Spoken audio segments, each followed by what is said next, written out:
YCP వాళ్ళు రాక్షసులుగా మారారు, మహిళలను కూడా చూడకుండా ఓటమి భయంతో దాడి చేశారు నారా లోకేష్. ఈ నారా లోకేష్ చాలా ఆరోపణలు చేస్తాడు. దాన్ని పక్కన పెట్టి వాళ్ళు మేమేం చెప్తున్నాం, నేను ఒక మాట మేము వాళ్ళు ఏం చెప్తున్నాం, ఇందాక మీరు చెప్పినట్టుగా లా అండ్ ఆర్డర్ ఫెయిల్ అయింది, హింస ప్రజ్వరిల్లింది. ఇదే విషయాన్ని election commission, central election commission కూడా గుర్తించింది. దానికి వారికి కూడా రిప్రజెంట్ చేస్తాం. చెప్పండి.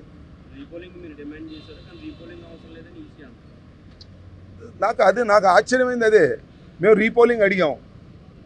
ఎన్ని అడిగాం? రాష్ట్ర మొత్తం నియోజకవర్గం అన్నీ అడగల. 294 బూతులుంటే 6 బూతుల్లో రీపోలింగ్ అడిగాం. ఆయన ఏం చెప్పారంటే పోలింగ్ ఆఫీసరు దానిలో ఎక్కడా కూడా రీపోలింగ్ కావాలని అడగలేదు అన్నారు. ఎక్కడా ఏజెంట్లు చెప్పలేదు అన్నారు. భయభ్రాంతులకైనటువంటి పోలింగ్ ఆఫీసరు రాస్తాడా?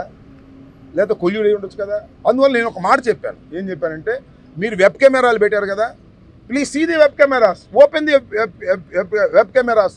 ఓపెన్ చేసి దానిలో నేను చెప్పింది ఉంటే చెప్పండి. ఒకడే 4-5 గుద్దేసుకుంటున్నాడు అనుకోండి, అది వెబ్ కెమెరా కనిపిస్తుంది కదా. వెబ్ కెమెరాలు ఎందుకు పెట్టారు? షోకి పెట్టారా? వాటిని ఓపెన్ చేయాలి కదా. మేము ఆరోపణ చేస్తే ఓపెన్ చేస్తే మేము చెప్పింది దానిలో ఉంటే then you have to take action. That is the logic.